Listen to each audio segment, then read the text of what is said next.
abrir luego vamos a abrir la parte de preguntas y respuestas por si alguien quiera formularlas, ¿no? Entonces, dicho esto y esperando que prendan sus cámaras, por favor, para que nos veamos, porque o si no hablamos con cosas, pantallas negras y eso es horroroso. Mira, Antonio. Hola, Antonio Acuña, ¿cómo estamos? Qué gusto saludarte.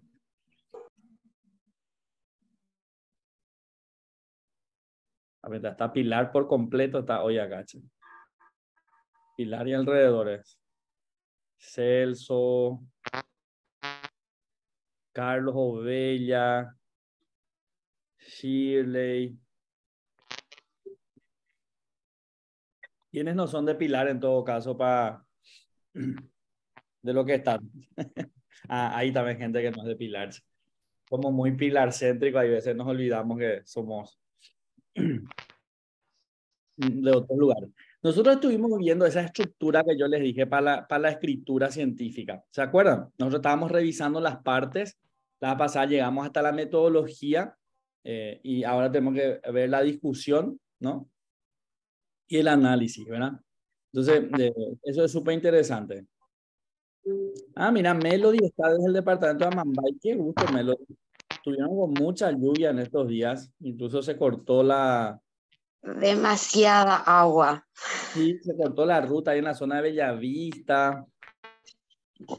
Es así, mucha lluvia. ¿En qué parte estás, Melody, vos, del departamento? Yo estoy en Cerro Cora, cerquita ya de Pedro Juan. Ah, conozco. Sí, Conozco estoy Cerro Corá. viviendo acá hace unos años ya. ¿Y das clases por ahí, Melody, o cómo es? Estoy estudiando y ahora voy a empezar a enseñar también a chiquitos. Ah, mira, qué bueno, qué gusto. Yo siempre voy a trabajar por ahí, Melody. Te voy a visitar ahora uno de estos días. Tienes que visitarme. Ahí en Cerro Corá, encima siempre te para el control y tenés que quedarte luego. O sea que no hay forma Tienes de... que quedarte. No hay Esa, forma de no pasar. esa inundación me pareció rara, profesor. ¿Por Muy qué, rara Oscar? para mí. ¿Por qué, Oscar? Y por lo menos yo no registro una situación similar anteriormente. Y lo otro es que los indígenas, conocedores del tema, habitantes ancestrales, ¿cómo es posible que se hayan inundado sus comunidades? Eso me llama la atención. Eso desde la distancia. ¿Sabe por qué tal vez, Oscar, aparte de la lluvia, la deforestación que sabemos un poco, en los últimos años se crearon un montón de rutas asfaltadas que funcionan como grandes diques? O sea, hoy en muchas partes del país tenemos rutas asfaltadas, ese podría ser un tema de investigación, ¿verdad? Pero tenemos rutas asfaltadas que funcionan como diques que cuadriculan un poco todo y tal vez eso tenga que ver con muchas de estas grandes inundaciones que se dan ahora, ¿verdad? Entonces eso es también súper importante pensarlo. Así como en Ñembucú, la ruta cuarta suele funcionar como dique porque no tienen suficiente espacio. Eh, También en esa zona tal vez haya incidido un poquitito, ¿verdad? Ah, mira, tenemos también un colega de Iruña. Ahí sí que yo ya me pierdo. Sé que es Alto Paraná. A ver, Daniel, ¿qué hay por Iruña? Aparte de soja, me imagino, prejuiciosamente, ¿verdad? Yo me imagino soja brasilero, brasiguayos, Iruña, eso es lo que me imagino, no sé qué más ha de haber por ahí. Hola, buenos días, profesor, buenos días, compañeros, ¿cómo están? Un placer nuevamente compartir con ustedes en clases.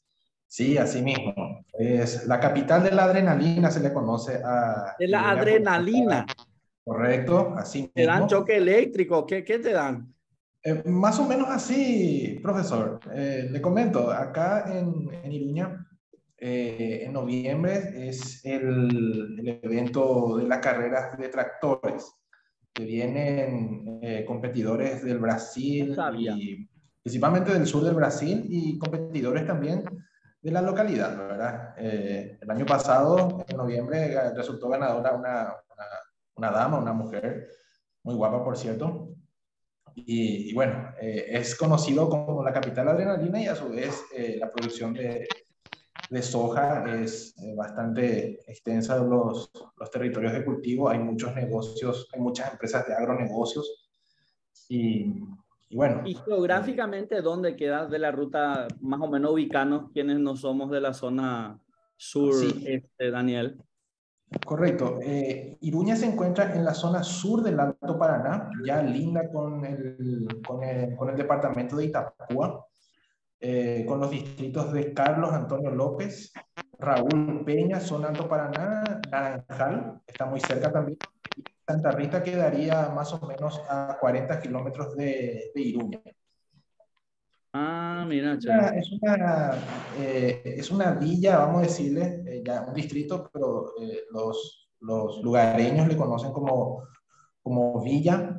No es grande la población, más o menos una ciudad ordenada de 6 por 4 más o menos en cuadra nada más. Después todo es producción, ¿verdad? Mucha producción de soja, trigo, maíz.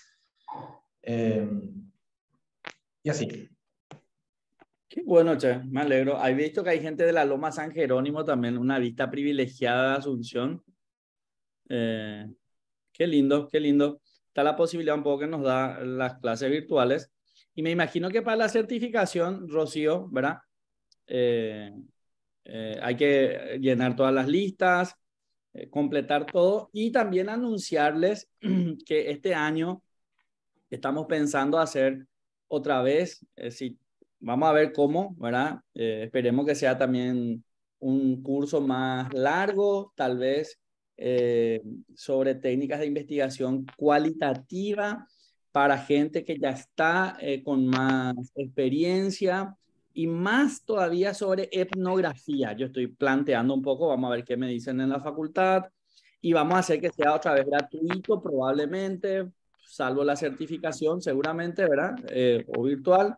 Acá estamos con nuestra directora de investigación, nuestra directora académica y como yo veo un poco también la necesidad de fortalecer nuestras herramientas investigativas, este fue un, digamos, un aporte que ya por verano, un poco para desestresarnos, pero el otro podría ser en formato diplomado, ahí está Shirley y está Rocío, son las que tienen que armar todo, lograr que se apruebe, ¿verdad? Y nada, así es que vayan estando atentos, por favor, y atentas para poder desarrollar eso, porque en todo caso sería súper más largo, si bien solo 100 horas, pero la idea es que incluya prácticas y que cada uno vaya realizando pequeñas tareas de observación, de registro, cuaderno de campo, interpretación, que es lo que nos falta un poco, ¿verdad? O sea, cómo vamos interpretando esos hechos, cómo convertimos datos en pruebas, cómo esos datos y las pruebas nos formulan ideas, ¿verdad? Entonces, esa es la intención que tenemos y de verdad que estamos muy contentos desde la facultad de que se hayan prendida y hayan compartido con nosotros estas sesiones, ¿verdad? Que es un aporte que queremos hacer para fortalecer la cultura de la investigación, la cultura científica en nuestro país y contribuir por sobre todo a las publicaciones. Por eso es que les decíamos publicación. Y yo quiero compartir con ustedes para terminar un poco de repasar esas distintas partes. Es muy esquemático lo que les voy a compartir. Ah, mira, José Barreto de Curuguatí, la cuarta capital, la histórica ciudad que perdió su memoria lastimosamente.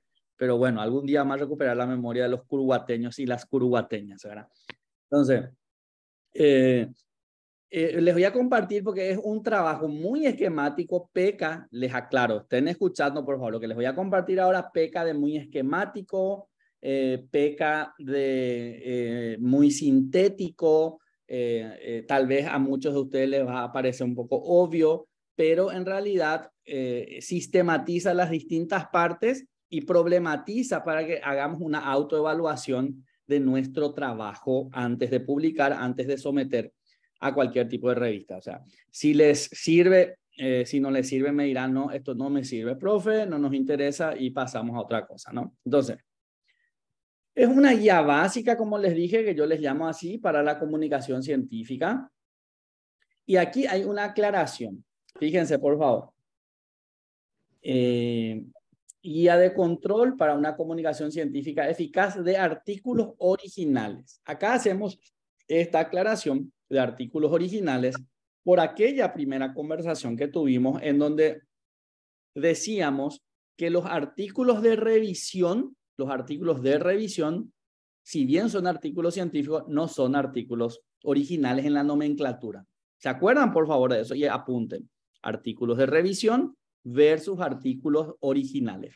Ambos técnicamente son de creación de la persona, ¿verdad? Creación humana original. Pero en la nomenclatura, aquel artículo que recoge datos, que produce información, es llamada artículo original. Entonces, a ese tipo de artículos va dirigida esta guía. Entonces, eso es muy importante tener en cuenta. Eso es un primer punto. Entonces, estamos hablando para una revisión de artículos originales. De eso estamos hablando. Antes de entregar el trabajo o las docentes o a los revisores de estas revistas, yo siempre les recomiendo, ¿verdad?, encargarse de que contenga cada una de estas partes, ya sea de manera separada, de manera aglutinada, ¿no? Nosotros ya vimos el título, una recomendación final, la claridad y lo conciso, ¿no? No superar las 15 palabras en lo posible. Y aquí un elemento central que para mí por lo menos es innegociable, el tema debe estar en el título. Y algún otro elemento de la comunicación científica, o sea, puede aparecer también la estrategia metodológica, puede aparecer el recorte temporoespacial, pero eso es negociable. Lo que es innegociable desde mi punto de vista es que el tema aparezca en el título. ¿Y esto por qué? Porque va a permitir clasificar, va a permitir elaborar palabras claves y va a permitir, por sobre todo, despertar el interés de la lectura. Por eso es que recuerden que yo siempre uso esta expresión, comunicación científica. El artículo, para que sea y cumpla su función, debe ser leído, discutido, contrastado. Esa es la misión central del artículo. O sea, y acá, insisto, y suelo plantear con algunos colegas, no publicamos solamente para hacer carrera científica, no publicamos solamente para recibirnos, no publicamos solamente para tener un cuatiá. El fin del artículo es la discusión, es la comunicación de hallazgos, de temas, planteamiento de temas, y a partir de allí contribuir al debate, al desarrollo de políticas públicas. Entonces, más o menos es esa la lógica. La autoría, esto va a depender siempre, uno o dos apellidos. O sea, no hay una regla, eso va a depender de ustedes, de una decisión que ustedes tomen, si quieren ser conocidos, si quieren firmar. Lo importante es tratar de mantener a través del tiempo. Ya.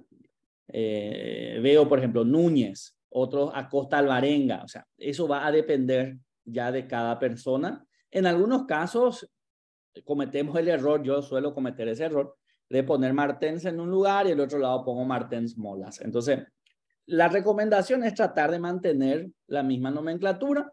Eso es a los efectos de las citaciones y construir una identidad científica a través del tiempo, ¿no? Debajo del nombre del autor o la autora, esto sí es innegociable. Institución, acá ya va a depender de una política de vuestra institución. En algunos casos te piden que pongas el centro académico, en otros casos te piden la universidad. Eso va a depender de vuestra institución, ¿no? En el caso nuestro solemos usar Universidad Nacional de Pilar. Nosotros no solemos usar Facultad de Ciencias, Tecnologías y Artes. O sea, pero es una discusión que está abierta, ¿no? Entonces depende un poco. Y acá la pregunta, ¿saben con qué tiene que ver esta pregunta? ¿Saben con qué tiene que ver esta pregunta? Con los rankings. ¿Qué se rankea? ¿La facultad o la universidad? La universidad. La universidad se rankea. La universidad se rankea. Entonces, algunas facultades suelen decir nos invisibilizan. Y otros dicen, no, somos toda una universidad. ¿Entienden un poco esta discusión que hay?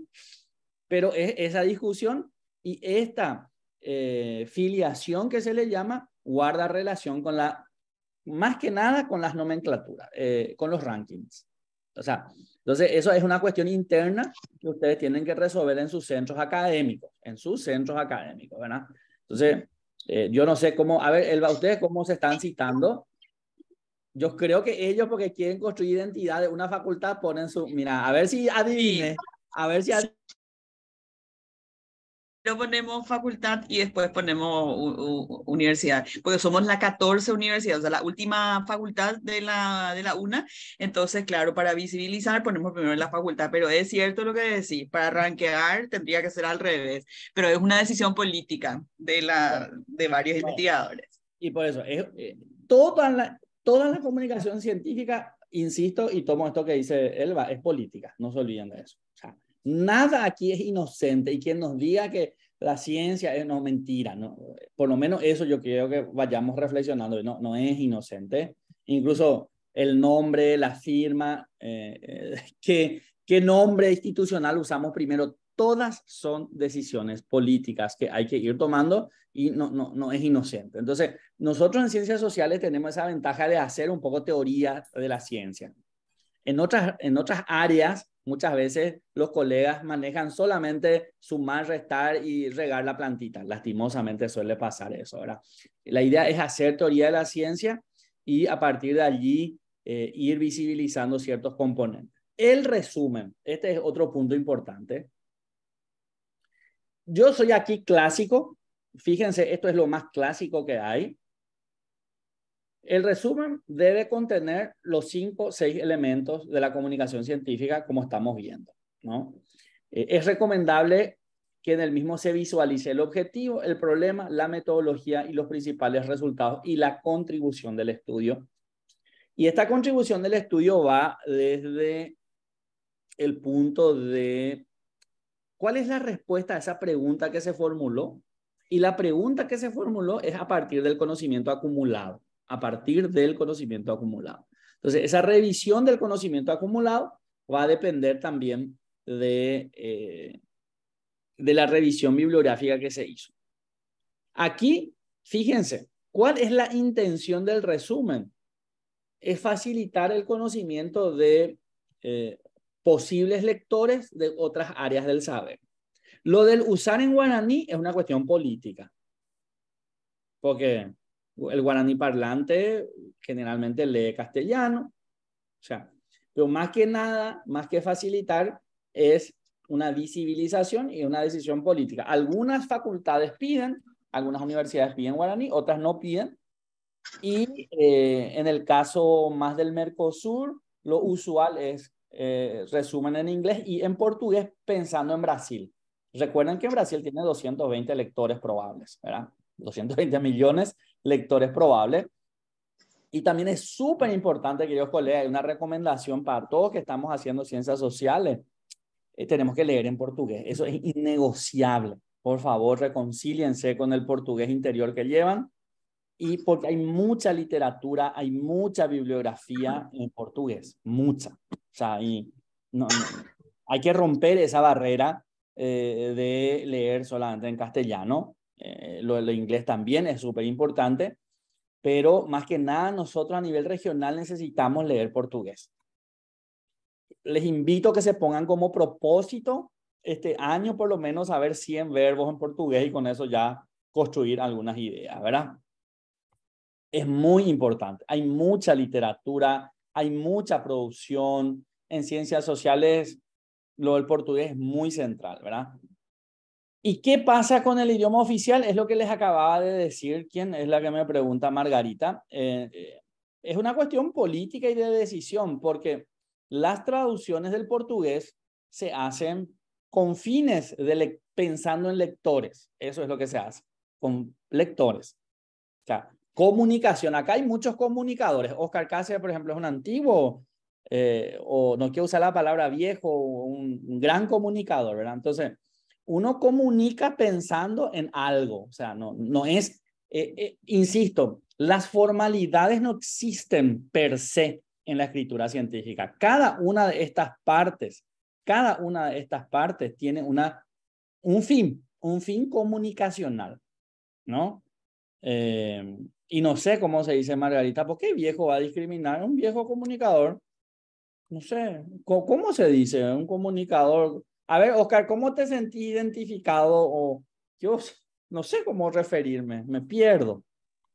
No, lo del viejo comunicador es quizás por la experiencia, por los años Claro, en porque nuestra yo cuando tarea. Sí, a eso me refiero, un viejo comunicador, de hace años, 40 años por ahí, ¿verdad? Entonces, no sé. Cuando yo estaba en la facultad, él ya andaba por ahí dando vueltas.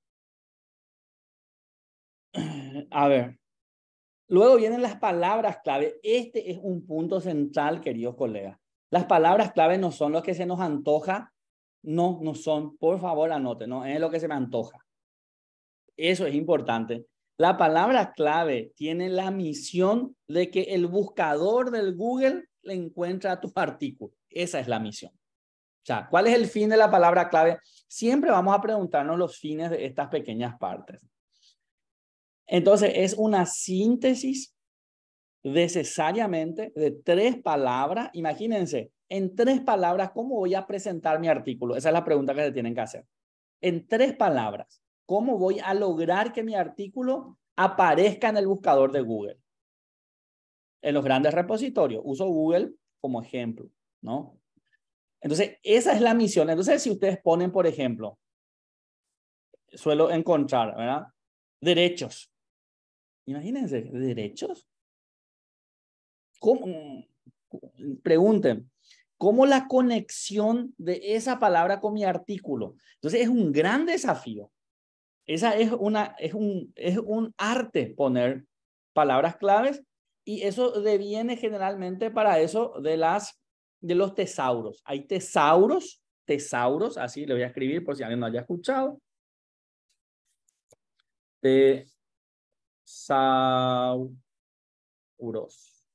Tesauros que nos ayudan a encontrar palabras claves. Hay un tesauro de la UNESCO, así, tesauros por disciplina, hay tesauro jurídico. O sea, son tesauros donde podemos encontrar descriptores de palabras claves que nos llevan a vender nuestro artículo. Entonces, ¿cuál es la misión de la palabra clave? Lograr que nuestro artículo se encuentre en el mare magnum de artículos que rondan por el mundo. Esa es la misión de la palabra clave. Dependiendo de la revista, se permiten de 3 a 5 palabras claves que identifiquen el contenido del trabajo. Y allí yo la recomendación de usar tesauros especializados por disciplina, o sea, por áreas de la ciencia. Y aquí necesitamos reconciliarnos varias áreas de las ciencias sociales, que nos vemos muy por pequeños cocuecitos, ¿verdad? O sea, muchas veces lo de la ciencia jurídica no nos vemos parte de las ciencias sociales. O los de las ciencias sociales, de sociología, no nos ven a los abogados como parte de las ciencias sociales, ¿verdad? Hay unas disputas así por construir hegemonías que muchas veces es estéril, ¿verdad? Pero ciencias sociales somos un área de la ciencia, no se olviden, y en el que estamos distintas disciplinas, tenemos reglas comunes, tesauros comunes muchas veces, y que tenemos que vernos y formarnos parte de del área grande que es el estudio de las relaciones humanas, de los comportamientos, de las normas. Entonces, es súper importante vernos parte de eso, ¿verdad? Y encima, sí, son luchas hegemónicas y muchas veces son por cátedras también, que no tienen ningún sentido, ¿verdad? Mira un poco, en Pilar la municipalidad habilita cursos gratuitos de idiomas, entre ellos el portugués. Qué buen ejemplo el de Pilar. Ojalá varios y varias puedan apuntarse. El SNPP suele tener cursos de portugués gratuitos. Suele tener. Aprovechemos, por favor, y es una posibilidad para acceder al mundo de la academia brasileña. Luego viene este gran punto que ya desarrollamos, fíjense, introducción. Recuerden que dijimos el primer día del taller que la introducción puede combinar los antecedentes, puede combinar la teoría, la fundamentación, debe tener los objetivos. Pero aquí sintéticamente lo que les pongo, ¿no? Exponer con claridad la naturaleza y el alcance del problema.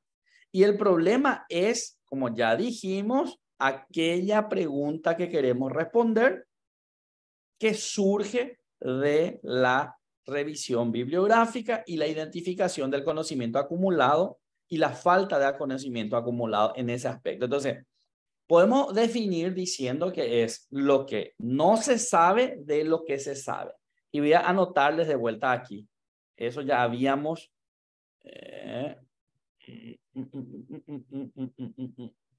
aquí. Un nuevo documento. Entonces, sintéticamente podemos decir que es aquello que no se sabe de lo que se sabe. ¿Se acuerdan?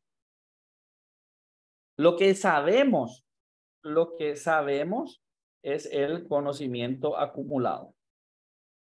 ¿De dónde surge esto? De la revisión bibliográfica. De la lectura de artículos, publicaciones, de reportes de investigación. Incluso podemos hacer entrevistas en esta parte. Podemos hacer entrevistas con informantes calificados. Todo esto es lo que sabemos. ¿Y qué va a ser lo que no sabemos? Es la pregunta que surge para contribuir a la ampliación del conocimiento que identificamos, como ya sabido. ¿Qué le podemos agregar? ¿Qué aspecto podemos dilucidar? Esto va a ser nuestra pregunta. Se formula como pregunta. Y ese va a ser nuestro problema.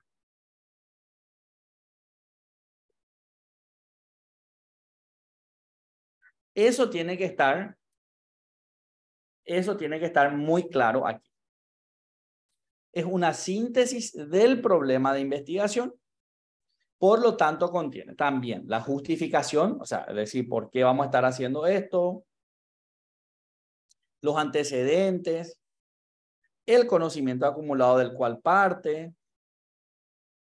citado meticulosamente, me gusta esta expresión, citado meticulosamente y delimitado, ¿no? Es recomendable que el objetivo y pregunta estén expresados con claridad, justamente para ver si efectivamente se responde, ¿no?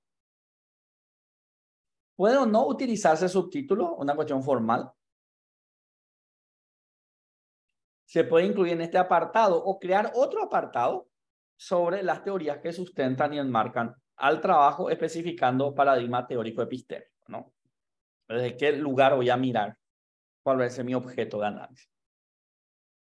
Luego viene la parte, fíjense, esta es la parte más larga. Yo soy bastante maniático con contar el proceso de producción del conocimiento.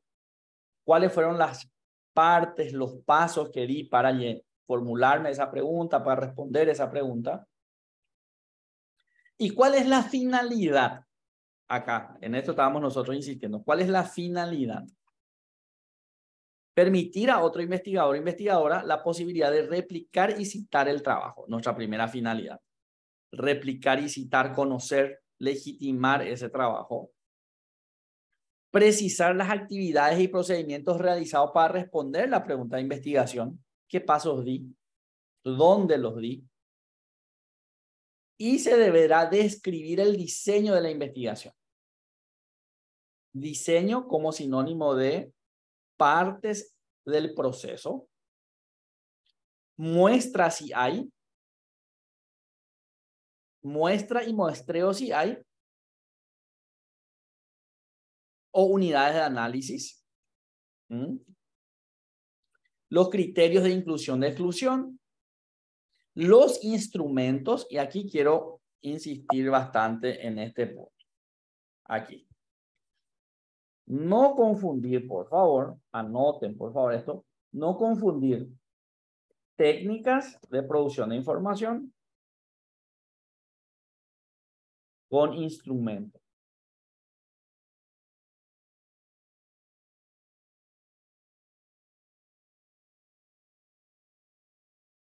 Hay una tendencia de confundir cuestionario con encuesta. Hay una tendencia a la confusión.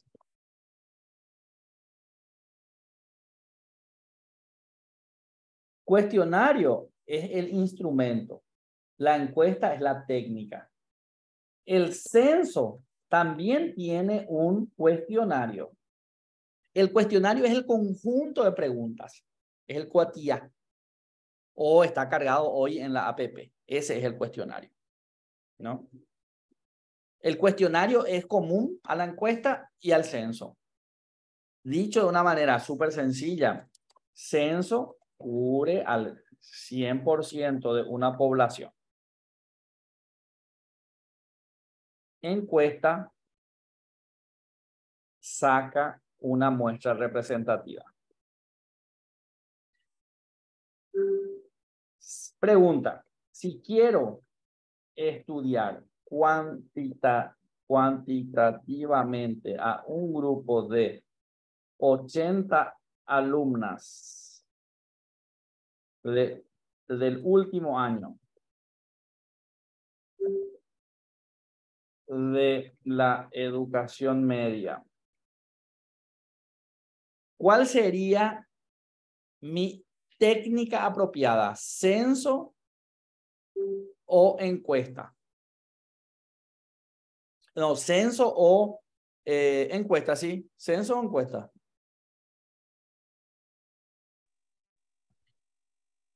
¿Cuánto es tu población, Sí, dijiste? 80. Sí, 80 censo. Censo. Censo. No puedo sacar muestra. Es tan pequeña la unidad que no me da para sacar muestra. No me da para sacar muestra.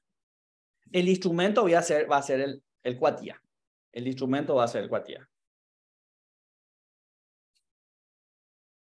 Eso es súper importante. Por favor, no confundir. Y aquí les estoy mostrando. A ver. Fíjense. Los instrumentos de producción. ¿Cómo voy a construir mi instrumento? Se cuenta. Y el instrumento es un proceso de construcción. Porque si no, tengo el instrumento y después luego no puedo analizar, recoger la información. En la medida que recojo la información, me doy cuenta que tengo problemas. Pero ya que estamos en escritura, estas son las recomendaciones. Hay que explicar cómo se produjo ese instrumento. ¿Cuántas veces se probó ese instrumento? Todo eso tengo que contar. Todo esto tiene el objetivo de darle seriedad a mi trabajo. Que la gente diga, mira un poco, efectivamente, este es un buen trabajo. Se hizo un proceso de construcción del instrumento. Y eso tiene que estar escrito. Otra cuestión que no siempre aparece en los artículos científicos, y para mí es una cuestión central, ¿cómo se procesó la información? ¿Cómo se hizo? ¿Cómo se juntó? Eso tiene que estar escrito y explicado. ¿Cuántas veces se cargó? ¿Qué variable se combinó? Eso tiene que estar contado. El modelo, los métodos y técnicas con otros estudios citados correctamente. Es decir, yo tengo que también decir, este mismo estudio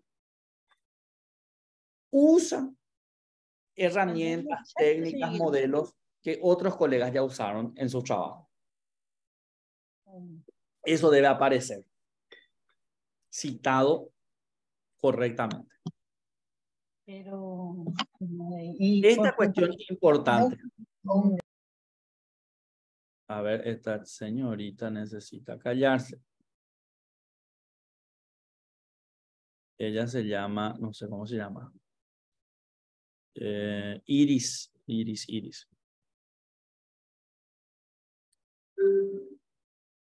Ahí.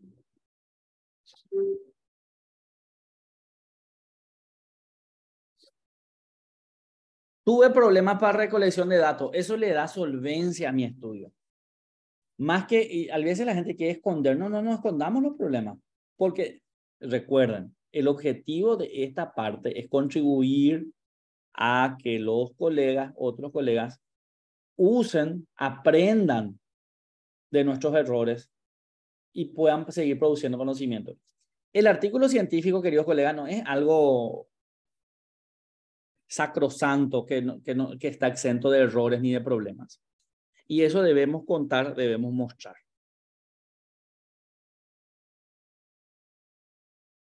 Entonces, si ocurrieron problemas y la justificación de las decisiones tomadas, esto es súper importante.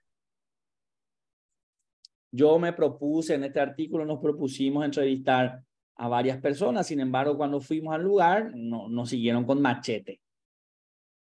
Y ahí incluso razonar sobre ese incidente. ¿Qué se pudo haber aprendido de ese incidente? ¿Cómo yo cuento y le digo a mis lectores, lectoras, que ese dato que yo junté es fiable? Acá hay una señorita que habla. Bueno, no importa. Eso es súper importante, contar, explicar.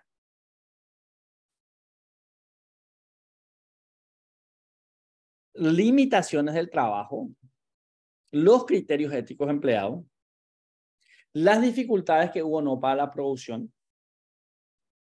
En caso de entrevistas a profundidad, se deben justificar la elección de las personas entrevistadas y si hace referencia a métodos etnográficos, determinar el tiempo y duración de las observaciones. Esto es súper central. Nada de decir, se realizaron 7 observaciones, pero ¿de qué fecha? ¿Qué días? ¿En qué horarios? Para que lo ubique al lector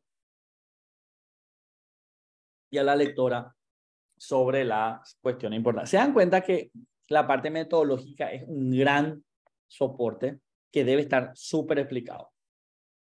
Y es la gran falla que suelen tener muchos de los artículos. Personalmente, para mí, un artículo potente es un artículo que explica detalladamente su parte metodológica. O sea, si no explica mucho, si no da muchos detalles, por más que el artículo diga cosas buenas, a mí no me da confianza de decir, sí, wow, es un hallazgo interesante. Wow, qué lindo hallazgo, ¿no? Entonces, eso es súper importante a tener en cuenta.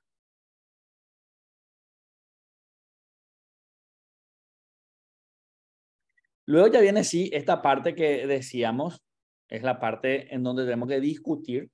Y aquí también es importante. Yo les recomiendo para los fines de la escritura siempre construir sus categorías analíticas. Es decir, las categorías analíticas son las distintas partes en las que se puede descomponer un fenómeno para ser explicado.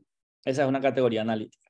Es decir, si usamos la persona como unidad de análisis, nuestra categoría analítica puede ser el brazo, la cabeza, las piernas, el tronco. Son distintas partes que nos permiten contar las partes de un fenómeno. Entonces, si estamos estudiando a la policía, podemos estudiar formas de ingreso, formas de acceso, formación, prácticas. Si estamos estudiando a formación docente, ingresos, motivación, o sea, distintas partes que hacen al fenómeno. Esas son nuestras categorías analíticas, ¿no?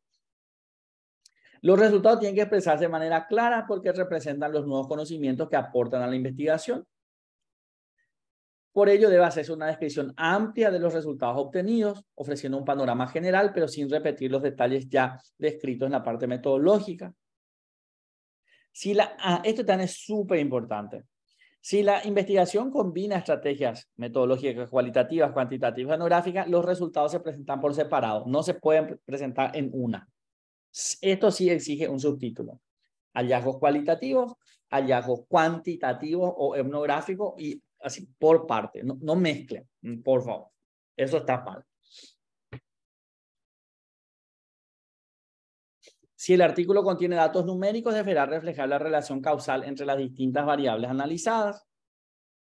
Como apoyo visual se pueden usar tablas. Otra recomendación, lo que se dice en la tabla no se repite en el texto. No, por favor, no repitan. Es muy de principiante y común explicar otra vez lo que dice en la tabla. Igualito que eso que los periodistas hacen toda una introducción y después su entrevistado dice lo mismo que lo que ya dijo el periodista. Fíjense un poco cuando los periodistas presentan su información. Estoy aquí con Elba Núñez, que dijo que ella es representante de la revista Interfaz. Después sale Elba Núñez. Yo soy Elba Núñez, representante de la revista Interfaz. Se robó tiempo al pedo. Ya la periodista, ustedes en este caso los escritores, tienen que decir ya lo que Elba no dijo. ¿Entienden? Entonces, eso es súper importante. No se repite lo que el gráfico ya muestra. Anoten grande. No se repite lo que el gráfico ya muestra. Y todos los gráficos tienen que estar enumerados y lo que sí se dice en el texto es los hallazgos muestran que efectivamente la cantidad de niñas que participan del programa provienen de zonas rurales, tal como muestra el gráfico, tal. Y ahí se pone el gráfico. Eso siempre con referencia. No se permite gráficos sin referencia, necesariamente gráficos con referencia. Los gráficos deben tener fuente y números, siempre. Título, número y fuente. Todos los gráficos, todas las fotos, todo. Siempre deben ser de elaboración propia, aunque los datos se tomen de otra gente. Entonces, en ese caso se pone gráfico número tal, fuente, elaboración propia con datos de tal. O elaboración propia con datos del trabajo de campo. Las mismas se enumeran de manera correlativa y referenciadas en el texto mencionando la fuente. Asimismo, en el título se introducen las variables, el tiempo y el espacio. La opinión de los participantes de entrevistas y anotaciones de cuaderno de campo se presentarán indicando lugar y fecha de obtención. Esto es súper importante. En mi caso, yo les sugiero que pongan incluso, si no representa riesgo, entrevista realizada por Oscar Cáceres el 20 de marzo del 2023 en Pedro Juan Caballero. O si hay problema con la ciudad, en Amambay. O entrevista realizada por Oscar Cáceres en abril de 2023 y en la parte metodológica se aclara que no se pone en lugar para evitar poner en riesgo a las personas. Todo eso se explica. No se presenta información suelta sin posibilidad de entender de dónde viene.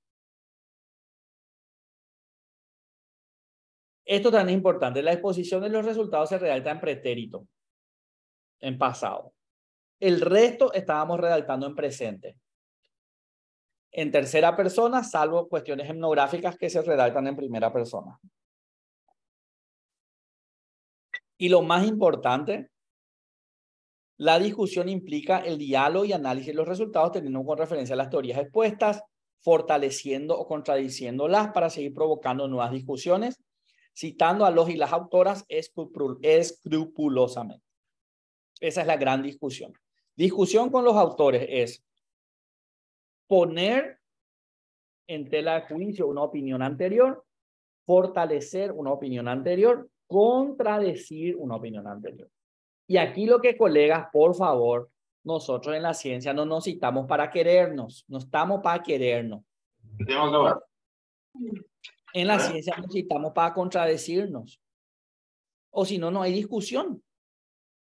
Y yo no me tengo que enojar porque digo que los hallazgos de Oscar o de Celso para mí no son convincentes por estos motivos. O que mis hallazgos contradicen los hallazgos de Elsa. Para eso estamos en la ciencia. Y esto no es una cuestión personal. Y de eso se trata la discusión. Y gracias a estas discusiones y a estas contradicciones es que efectivamente la ciencia pudo ir cambiando de paradigma. Por eso las verdades en la ciencia no son absolutas ni eternas. Ese es nuestro primer principio básico. Existen hasta tanto se demuestre que ya no explica la realidad. Entonces, ese es un punto central a tener en cuenta. Para fortalecer una idea o teoría que surge de la investigación, se puede recurrir a datos cualitativos, cuantitativos y etnográficos producidos, ¿verdad? Entonces, es súper importante. En algunos casos, pero por tiempo, eso hoy ya es muy difícil de hacer por el espacio. En los reportes de investigación sí se suelen dividir hallazgos por un lado, resultado de discusión por otro lado. Incluso las tesis, que son reportes de investigación, suelen tener. En los artículos científicos, generalmente van de una, por el espacio, por una cuestión de espacio. Pero si ustedes están escribiendo un reporte, si alguien acá está escribiendo su tesis, la tesis es un reporte de investigación, puede dividir resultados por un lado, o van contando toditos, resultados cuantitativos, cualitativos. Luego puede poner otro apartado que se llama discusión. Ahí vuelve a reordenar sus ideas. Y finalmente vamos a llegar al último apartado, que es la conclusión.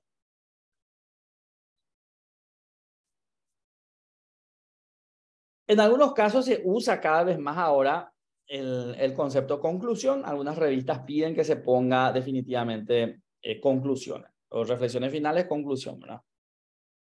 Acá es sencillito. La pregunta que nos hicimos tiene que estar respondida acá. Así, a secas. 2 párrafos, 3 párrafos, nada más. La conclusión no es la repetición metodológica, no es la repetición de los hallazgos y la discusión. La conclusión es la respuesta a la pregunta formulada. Punto. Deben presentar los principios, relaciones y generalizaciones. Los resultados indican, deben ser expuestos, concuerden o no con los trabajos anteriormente publicados. Las excepciones o las faltas de correlación deben ser señaladas y los aspectos no resueltos hay que delimitarlos. Al mismo tiempo se va a exponer las consecuencias teóricas del trabajo y sus posibles aplicaciones prácticas. Estas son recomendaciones. Las conclusiones deben guardar coherencia con cada uno de los resultados presentados. Deben ser coherentes con el tema, la estrategia metodológica empleada y la... Nada peor que vos encontrar una conclusión que vos decís, pero ¿y este de dónde vino? Vos lees todo el artículo y decís, espera un poco. O encontrás que era cualitativo y en tu conclusión dice el 90%, espera un poco. No hay coherencia lógica. Cada una de estas partes debe ser una concatenación precisa de todo lo que se vino diciendo. Y finalmente, según las reglas, la referencia bibliográfica, como mínimo 15 trabajos. Esto es una indicación de un artículo, básicamente. La autorreferencia, o sea, ¿cuántas veces yo me puedo citar como autor? Ese es otro tema. En algunos casos son 3, otras veces 4. Eso va a depender de la revista. Yo suelo recomendar al menos el 80% abarcar documentos de los últimos 5 años. Y lo que nosotros usamos, por lo menos en la UNP, en la Universidad Nacional de Pilar, sigue siendo APA. Así que esta es una recomendación que yo los hacía, pero esto varía según la institución en la que está, ¿verdad?